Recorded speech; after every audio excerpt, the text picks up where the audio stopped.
मरहबा collection mall, readymade कपड़ों का भरपूर खजाना। Jeans pant, T shirt, cargo pant, night pant, बच्चे और बच्चियों के लिए अच्छे खूबसूरत और उम्दा ड्रेस पर स्पेशल डिस्काउंट। रेडीमेड कपड़ों की खरीदी पर 20% डिस्काउंट। पता याद रखें, जमूर हाई स्कूल मेन रोड, जैतून हजीन मस्जिद के पास, मालदा चौक, मालेगांव।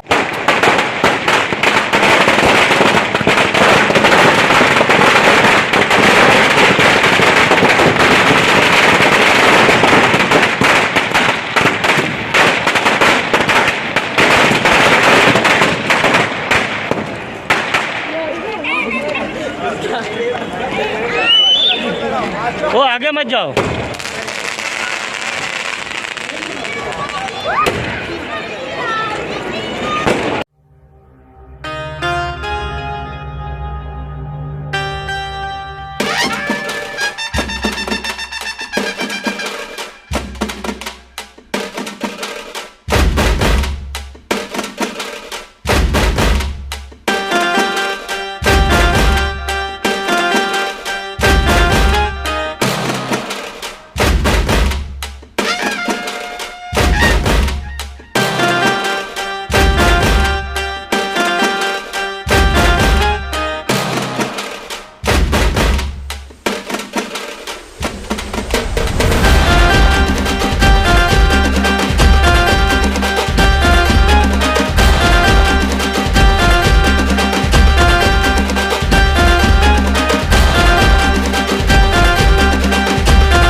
आज के इस इस्तकबालिया कार्यक्रम के में जहाँ मालेगांव से तशरीफ़ लाए हुए मेरे हर दिल अज़ीज़ साबिक़ एमएलए, इंशाअल्लाह अल्लाह ने चाहा तो अभी भी एमएलए रहेंगे, आसिफ शेख साहब, मेरे बड़े भाई जलगांव राष्ट्रवादी कांग्रेस पार्टी के जिला उपाध्यक्ष 40 गांव से तशरीफ़ लाए हुए अलाउद्दीन दादा, औरंगाबाद से खार करके इस कार्यक्रम में आए हुए नासिर भाई, आमीन पटेल, गुलाम नबी, मुख्तार सरदार, यूसुफ भाई, हैदर भाई और रिटायर पीएसआई नाजिम शेख साहब, यूसुफ भाई, परवेज, पप्पू भाई, अफसर पठान, शकील शेख, जोएब, मेरे सामने बैठे हुए तमाम मेरे भाइयों, दोस्तों, बुज़ुर्गों, और ख़ास करके मैं इकबाल पठान, अजहर, वसीम, नदीम भाई और इनके ख़ास ग्रुप ने जो वे आसिफ साहब का इस्तकबाल किया, पूरे उत्तर महाराष्ट्र से जो इनका ग्रुप है, इनका दोस्त है, इनके चाहने वाले, ये 40 गांव, जलगांव, धुलिया, मालेगांव, आसपास के तमाम शहरों से इनका एक बहुत बड़ा ग्रुप है, एक सोशल वर्कर है। इन्होंने इनके दिल में ख्याल था कि भाई मालेगांव शहर में नहीं बल्कि हर जगह के इन्होंने सोच के कि जो एक अच्छे काम करते, एक अच्छे सोशल वर्कर है, फिर वो नगर सेवक रहो, आमदार रहो, खासदार रहो, जो भी हो, मैं इसके अंदर इन्होंने एक सर्वे भी किया कि भाई हमारे यहाँ सबसे अच्छे बेहतरीन सोशल वर्कर जो कौम समाज की हमेशा आवाज़ उठाते, आसिफ शेख साहब के बारे में कि हम आज इनका एक इस्तकबाल करना है। अभी लोकसभा विधानसभा का कोई सवाल ही नहीं आता, अभी तक कोई बात चर्चा में नहीं हुई, लेकिन आसिफ साहब का इस्तकबाल करना था, इनके ग्रुप ने वो तय किया। और ख़ास करके साहब आपके बहुत करीबी चाहने वाले नदीम अंसारी साहब, जो बहुत ही अच्छे सोशल वर्कर है मालेगांव के, और आपके बहुत ही एक लीडर का अगर कोई कार्यकर्ता करीब से चाहता है, मोहब्बत है, तो हकीकत में मैंने देखा कई बार मुलाकात हुई, जो हमेशा चर्चा करता है। अगर अल्लाह के बाद अगर किसका हमेशा राजकारण में नाम निकालता है तो वो नदीम अंसारी साहब है। आसिफ साहब आपके बहुत ही करीबी है, बहुत चाहने वाले हैं। तो मैं कहता हूँ कि आसिफ साहब ऐसे लोगों जो अपनों को दिल से ज़्यादा चाहते हैं, हमेशा अपने आवाज़ उठाते हैं, तो ऐसे लोगों को भी आपने बिल्कुल करीबी दिल में रखना चाहिए और रखते हैं। क्योंकि खास करके मेरे हरदिल अजीज मेरे बड़े भाई मरहूम शेख रशीद साहब, हकीकत में अल्लाह उनको जन्नत नसीब करें, कौम समाज की हर गौर गरीब के हर एक का काम करने वाले, मेरे करीबन उनसे 1981 से मेरे उनके ताल्लुकात थे। दुलिया शहर में साहब का आना जाना था, उस वक्त मैं रिक्शा चलाता था। मैं 81 से 86 तक मैंने रिक्शा चलाया, बहुत करीबी थे। सलीम ठेकेदार साहब हुआ, महमूद पेंटर साहब हुआ, बहुत थे और भी दोस्त लोग थे। तो साहब के मेरे ताल्लुकात थे और हर वक्त मुझे जब भी ज़रूरत पड़ी, जब मैं पहली बार नगर सेवक बना तो साहब ने मुझे बहुत खुश हुए, बहुत दुआ दिए और मालूमात दी कि किस तरीके से काम करना चाहिए। जिस वक्त मैं महासभा में हमेशा आवाज़ उठाया, नगर पालिका हो, महासभा हो, जब भी जरूरत पड़ी तो साहब की हमेशा मदद रही, खिदमत रही। और कई बार तो ऐसा हुआ कि कुछ काम करना पड़ते थे, लीडर इसका नाम है, ऐसे बहुत लीडर आते जाते रहते, वक्त पे कार्यकर्ता को यूज़ कर ले, उससे काम निकाल ले। लेकिन लीडर वो होता है कि हमेशा जो दिल से चाहता और रात बेरात को अपने काम करने वाला, मदद करने वाला।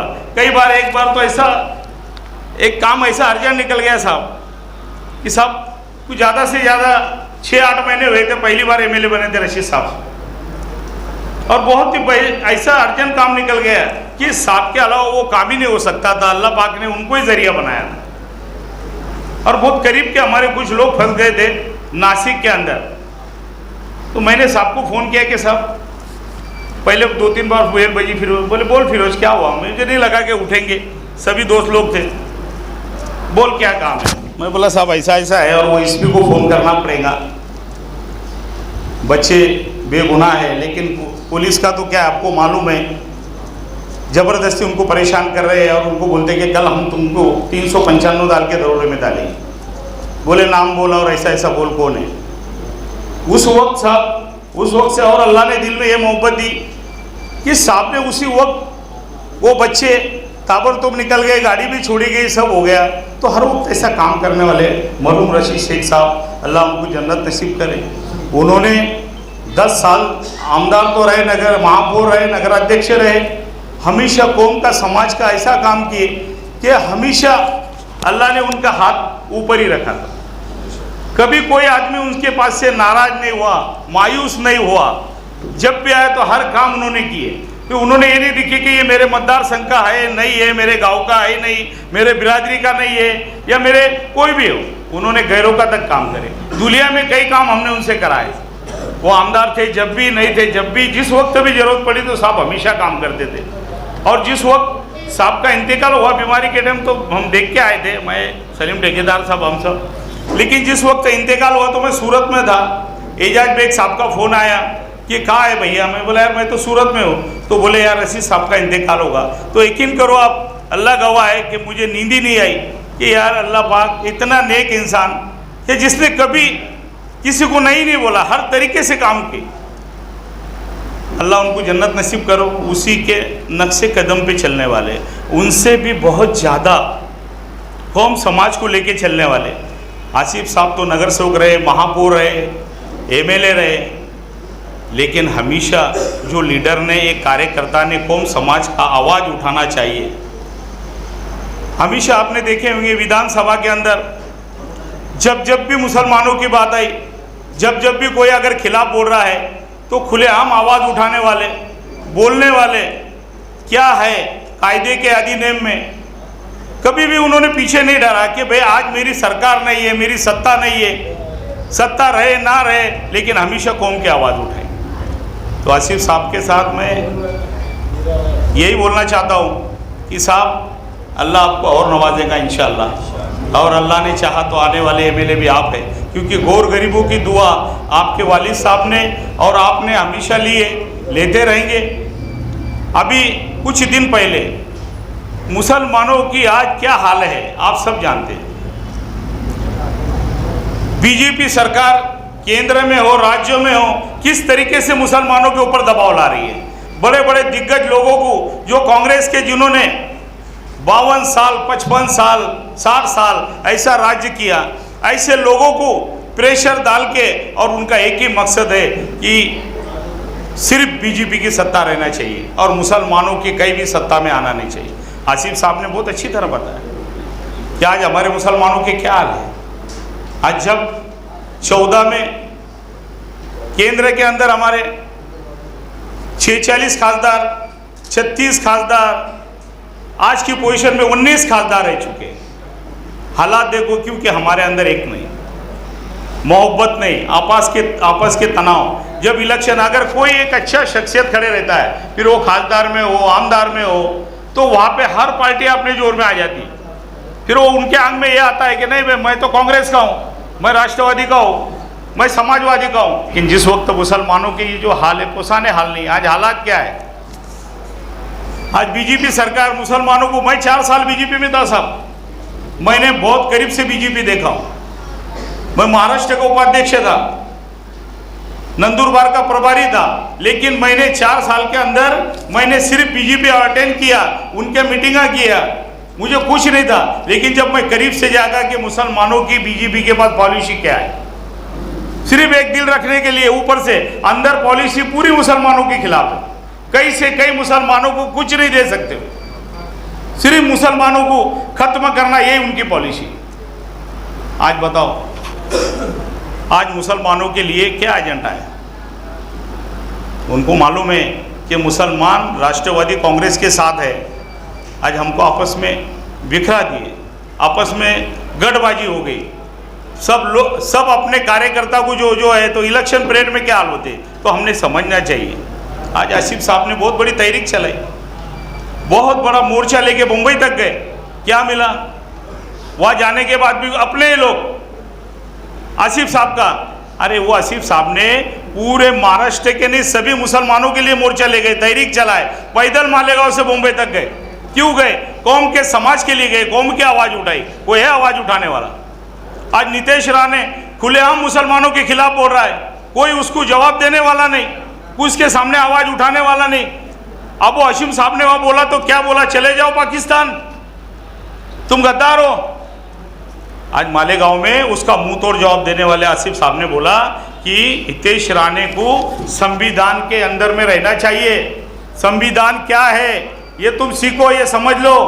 उन पे गुना दाखिल किया मालेगांव के अंदर, और उनको एक दिन पुलिस इंशाअल्लाह ताला जरूर अरेस्ट करके मालेगांव कोर्ट में हाजिर होंगे। जिसको बोलते मर्द मुजाहिद, कौम की आवाज उठाने वाला, सिवाय अल्लाह से डरने वाला, वो एक सच्चा मुसलमान रहता है। फिर वो नगर सेवक हो, महापौर हो, एमएलए हो, खासदार हो, आवाज उठाना चाहिए। हर शहर में, हर गांव में, पूरे हिंदुस्तान के अंदर हमारे झगड़े, आपस के तनाव है। ये आपस के झगड़े आप छोड़ दो। ये वक्त आ गया मुसलमानों की खिदमत का, एकता होने का, एक होने का, ताकत बताने का। पार्टी अपने जगह रखो, पहले देखो ईमान वाला है वो कुछ भी। तो अगर हमने चाहा तो धुलिया मतदार संघ में भी अगर हम एक हुए तो इंशाअल्लाह ताला 5.25 से 6 लाख मतदार संघ मुसलमानों के, उतने वोट है हमारे। लेकिन उसके लिए उतनी हमको, जिस तरह का हमने विधानसभा में, अभी सलीम लंबू बैठेला है, सलीम टंकीदा, जमीर है, इन लोगों ने इतनी मेहनत की दोस्तों, पूरे मुसलमान इतने एकजुट हुए कि हमको कुछ भी हो जाए, कोई भी है, सिर्फ मुसलमान है और हमको हमारा एमएलए चुन के लाना है, हमारी ताकत पूरी लगाए। कभी उन्होंने ये नहीं सोचे, कई माँ बहनों के दिल में अल्लाह ने वो मोहब्बत डाला था कि उन्होंने कभी रिक्शा का नहीं सोचे साहब। नहीं तो हमारे आज नल पानी आ रहा, नल आयला है, रिक्शा नहीं है, हमारे पास स्लिप नहीं है। लेकिन अल्लाह का बहुत बड़ा एहसान है कि इस वक्त वो हालत थी कि किसी ने रिक्शा नहीं, हमारी माँ बहनें, बच्चे, बुजुर्गों, नौजवान एक जैसे ऐसे लग गए थे कि कुछ भी हो जाए हमको हमारी सीट ला रहा है। और वो ताकत हमने बताई, और अल्लाह पाक ने डॉक्टर फारूक शाह जैसे एक अच्छे सोशल वर्कर को चुन के दिए, और आज 600 करोड़ से ज़्यादा काम उन्होंने साहब हमारे दुनिया में कर चुके, 600 करोड़ से, और काम चालू है, वर्क ऑर्डर है। तो दोस्तों, अगर ऐसी हमको एक अच्छा, एक बेहतरीन मुसलमानों को लेके चलने वाले, काम करने वाले, आवाज़ उठाने वाले, पढ़ा लिखा, अगर धुलिया लोकसभा में अगर हमारा खासदार चुन के आता है तो वाकई में दोस्तों, एक मतदार संघ के अंदर 6 एमएलए रहते, 6 लोकसभा के अंदर। तो आज उनको निधि कितनी रहती? कितनी तरक्की मुसलमानों की हो सकती है, खेड़े पाड़ों की हो सकती है। वो जाने दो, भले कुछ भी है, कोई भी हो, वो मुसलमान हो, ईमान वाला हो, उसको चुन के दो, ताकि लोकसभा में जैसा विधानसभा में आवाज़ उठाए ऐसा लोकसभा में भी आवाज़ उठाने वाला हमारा आदमी चाहिए। वो काम देने वाला, टाइम देने वाला, वक्त देने वाला। आज ठीक है, हम कार्यकर्ता कौन से पार्टी के, वो ठीक है, वो अपने जगह है। मैंने धुलिया के अच्छे अच्छे लीडरों के साथ काम किया है, आखिरी बोरसे भाई के साथ भी काम किया था, लेकिन उसके बाद से मैं काम ही करते आ रहा हूँ। 30-32 साल हो गए, कोई कम नहीं हुए। बहुत करीब से मैंने राजकारण देखा है, बहुत करीब से पुढ़ारी देखे, बहुत करीब से मैंने इतने करीब से मैंने देखा है कि आप दिल नहीं होता है किस पे भरोसा करना। सही बात है सर। तो दोस्तों, आज ये जो मीटिंग बुलाई गई थी, सिर्फ ये मीटिंग इसके लिए थी कि हम लोग एक जगह आए, जुड़े। आज आसिफ साहब का इस्तेकबाल किए, उसकी वजह यही थी कि भाई जैसा डॉक्टर फारूक शाह साहब है वैसा आसिफ साहब ने भी बहुत काम किए, काम करते रहते। अल्लाह पाक उनको अभी भी खासदार बनाए, MLA बनाए, क्योंकि मैं बोलता है बहुत लोग हैं लेकिन वो आवाज़ उठाने वाले चाहिए, उनमें हिम्मत चाहिए, ताकत होना। मैंने भी 15 साल महापालिका में निकाले, बहुत करीब से निकाले, क्योंकि वह बोलने को हिम्मत होना, मालूमात होना, डेयरिंग होना। नहीं तो लोग बोलते अरे ये इतना बड़ा दादा है, ये इसकी इतनी दहशत है, ये है, क्या बोलेंगे। नहीं, सिर्फ अल्लाह से डरो और काम करने का तरीका सीखोगे, वह किस तरीके से काम करना चाहिए। दोस्तों, मैं यही कहना चाहता हूँ और फिर से मैं इकबाल पठान उनके ग्रुप को और तमाम उत्तर महाराष्ट्र से मैं बोलता हूँ, जैसा 40 गाँव है, जलगांव है, मालेगांव है, धुलिया है, आसपास के जितने भी लोग आए, मैं सबका तहे दिल से शुक्रिया अदा करता हूँ और इनका ग्रुप का भी मैं तहे दिल से शुक्रिया करता हूँ। और जितने लोग सोशल वर्कर, सामाजिक कार्यकर्ता बैठे, मैं सबको बोलना चाहता हूँ, अल्लाह पाक ने आपको सलाहियत दी है। आप एक कार्यकर्ता कम से कम 50 से 100 वोट का मालिक है। अल्लाह पाक आपको समझ दे, उस वक्त दिमाग दे कि हमने होश में काम करना चाहिए, जोश में नहीं।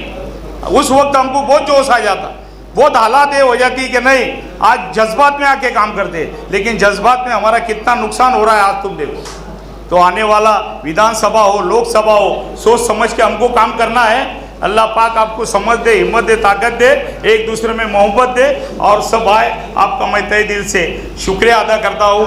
और आखिरी में मैं एक शेर आसिफ साहब के ऊपर बोलता हूँ, कदम कदम पे उरूज जवाल लेता है, कदम कदम पे उरूज जवाल लेता है, मेरे मौला मुझे हर बात से निकाल देता है।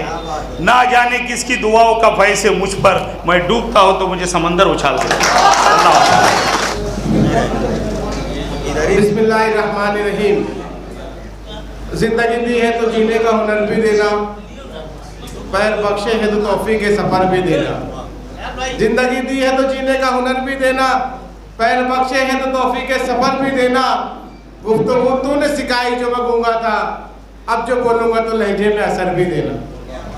आज की हमारी इस्तिकबालिया तकरीब के सदर, हमारे मार्गदर्शक, हमारे उस्ताद सियासी हलाज फिरोज लाला साहब, जिनके लिए ये तकरीब रखी गई है।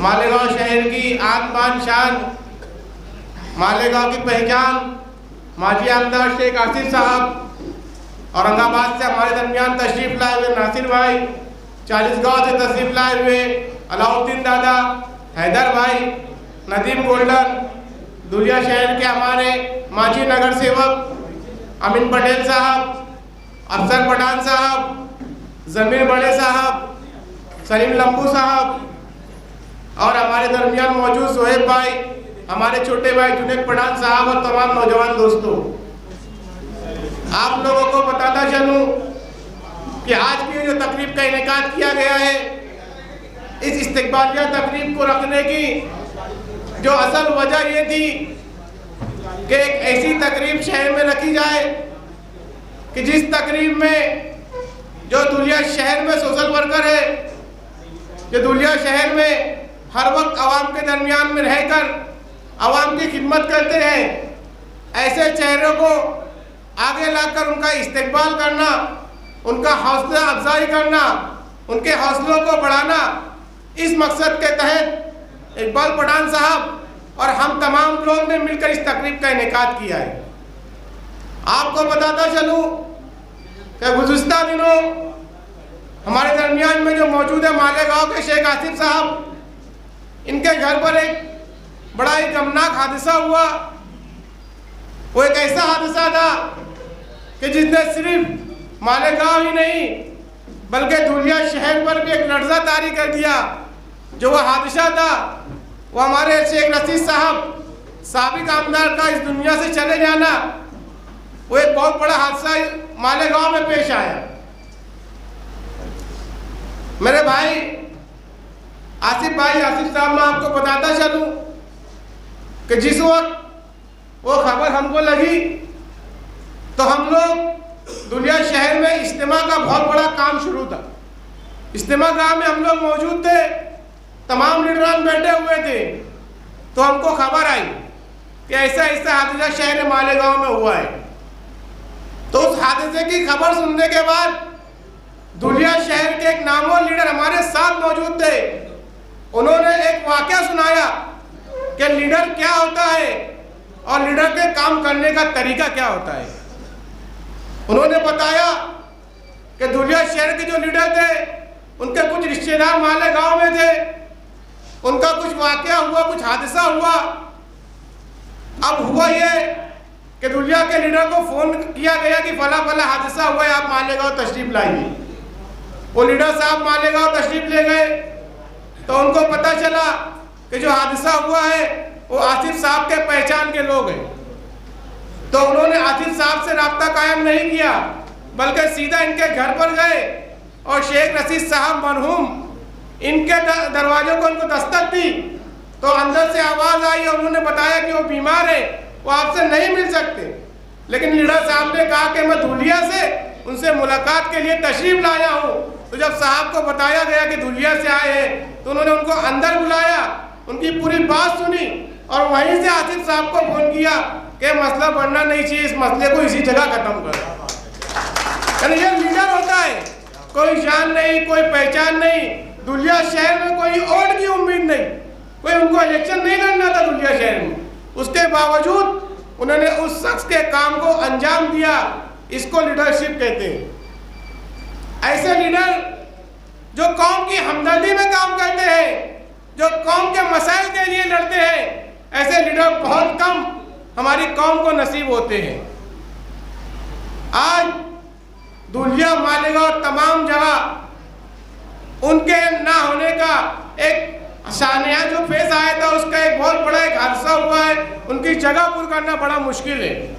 पर हम आसिफ साहब की नज़र में एक ऐसा शख्स देखते हैं कि जो आगे चलकर उन्हीं के तर्ज पर इंशाअल्लाह आगे बढ़कर काम करेंगे।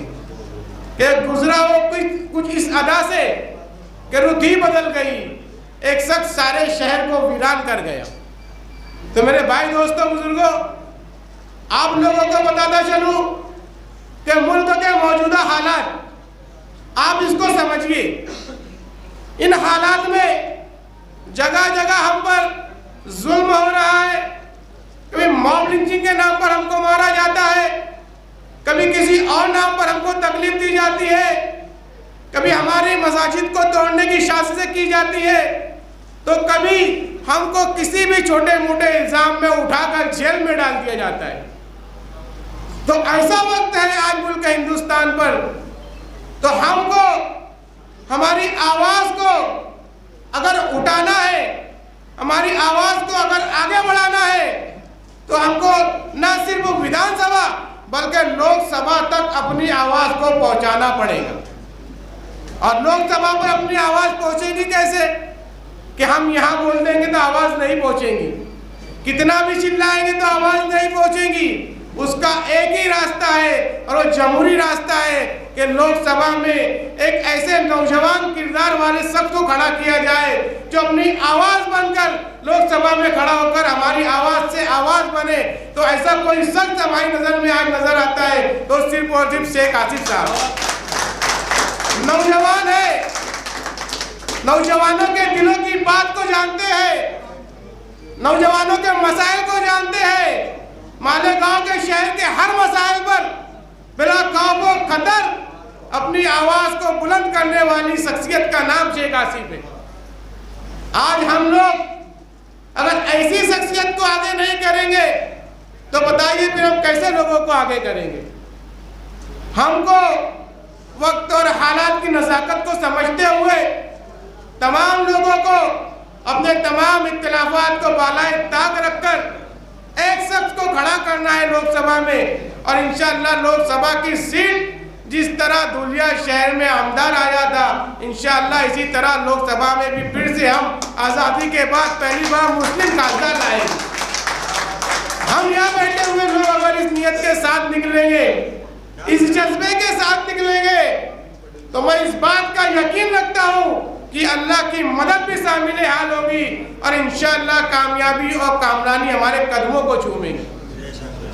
आप लोग को एक बात और बताता चलूं कि यह प्रोग्राम 11 तारीख को रखा गया था, लेकिन 11 तारीख को हैदर भाई की कुछ मसरूफियात थी, तो उस वजह से इस प्रोग्राम को आज के दिन इकबाल भाई की जानिब से और तमाम लोगों की जानिब से मुनक्किद किया गया। इकबाल भाई और हैदर भाई, इनकी दोस्ती एक ऐसी दोस्ती है जैसा शोले में जय और वीरू की दोस्ती है। इन दोनों की दोस्ती आपको धुलिया में भी और 40 गांव में भी अगर आप पूछेंगे कि हैदर भाई धुलिया में है तो कहाँ है, तो बोलेंगे इकबाल भाई के पास। इकबाल भाई 40 गांव में कहाँ है कोई पूछेगा तो बोलेंगे हैदर भाई के पास। तो मैं आपको बताता चलूं कि दोस्ती वो नहीं होती है जो जान लेती है, दोस्ती वो नहीं होती है जो मुस्कान लेती है, अरे दोस्ती तो वो होती है जो पानी में गिरे हुए आंसू को भी पहचान लेती है। तो मेरे भाइयों, हम तमाम लोग यहाँ आए हैं, मैं ऑर्गेनाइजिंग कमेटी की जानिब से भी आप तमाम लोगों का शुक्रिया अदा करता हूँ।